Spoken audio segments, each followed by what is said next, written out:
JoJo Siwa's rebranding includes a song comparing herself to Jesus and a music video featuring simulated violence, nudity, and religious symbolism, all from a star who built her empire on kids' content. From Nickelodeon darling to a pop provocateur pushing boundaries, JoJo's transformation has shocked millions. But what's behind the shift? Desperation, strategy, or something darker? Do you think a childhood star should ever be allowed to completely reinvent themselves, even if it means alienating the audience that built them? Drop your take in the comments. Remember JoJo Siwa, the girl with neon bows, sparkly shoes, and high-pitched optimism? That brand isn't just gone, it's been scorched. Overnight, she transformed from a wholesome hero for 7-year-olds into a shockwave of adult themes and spiritual controversy. The whiplash is real. Parents who once bought JoJo-branded lunchboxes are now shielding their kids from her music videos. The disconnect is so stark, it feels like cultural betrayal. If you're going to evolve your brand, bring your audience with you, or risk losing everything. She didn't pivot, she detonated. Is JoJo Siwa having a breakdown? Or is this a breakthrough? The sudden shift didn't happen in a vacuum. According to insider reports, this rebrand was mapped out months in advance, complete with image consultants, new PR firms, and a darker, edgier sound. This isn't chaos, it's choreography.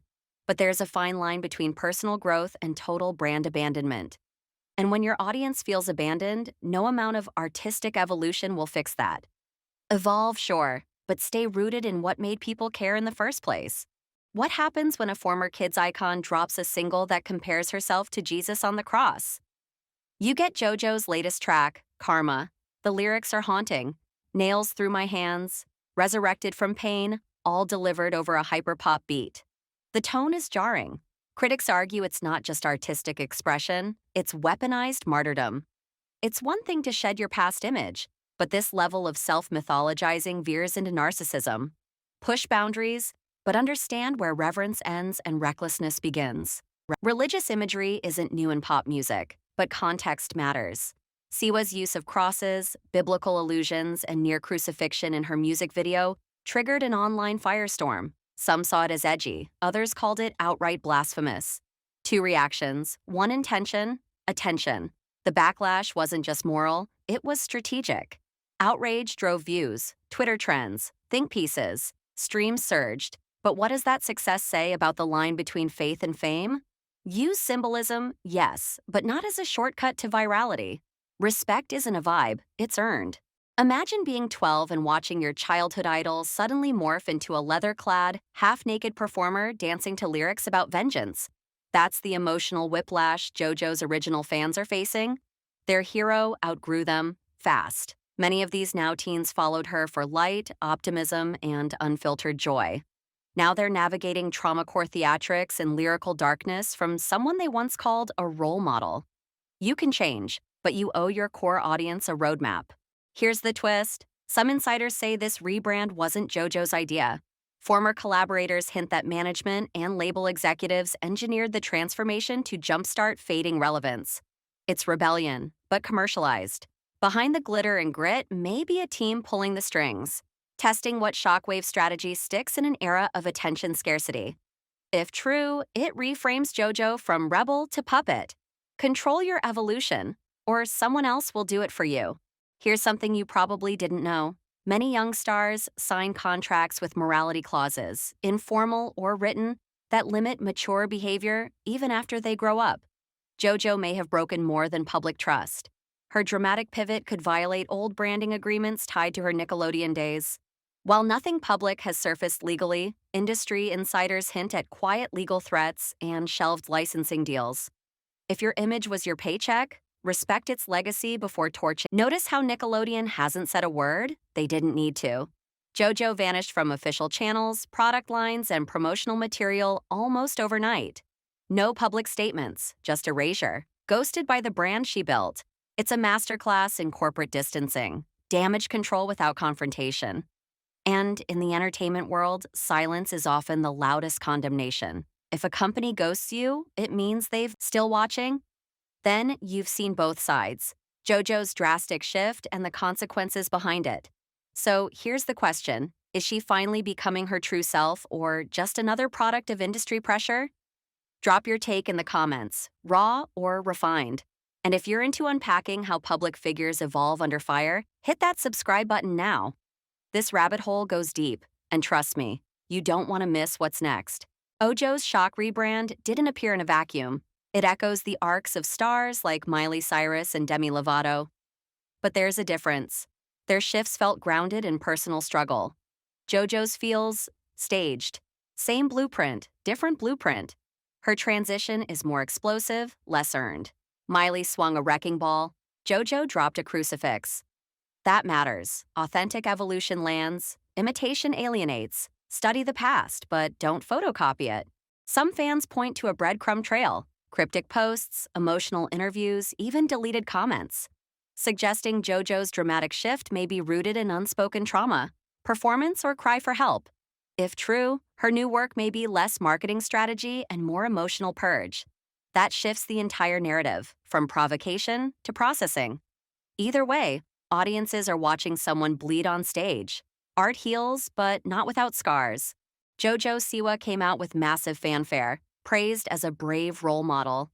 But now, some in the LQB plus community are raising eyebrows. Her hypersexual image shift feels less like celebration, more like commodification. Identity or instrument? Is she owning her queerness, or using it as a shield from criticism and a lever for clicks? The line between empowerment and exploitation is razor thin, especially when profit's involved. Live your truth, but never sell it. Years before JoJo went dark, Abby Lee Miller warned the world, "That girl is going to snap one day." On Dance Moms, JoJo was the overachiever, controlled, cheerful, and relentlessly on. Now, she's flipped the script. That prophecy feels eerily accurate. When you force polish onto a child for years, the eventual blowback isn't rebellion, it's retaliation. And no one escapes unscathed. Pressure might shape diamonds, but it also JoJo's team insists it's all part of the plan. But a now-deleted tweet from her new manager read, "We knew this would break the internet." That's not artistic vision, that's viral engineering. Strategy or spiraling. The spectacle seems rehearsed. The rollout, the visuals, the controversies, all time for maximum outrage.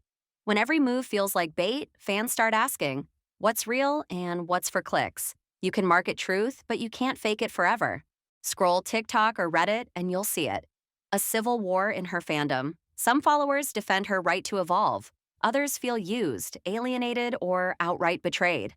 Two tribes, one timeline. This isn't just backlash, it's heartbreak. Fans don't just consume content, they invest emotionally.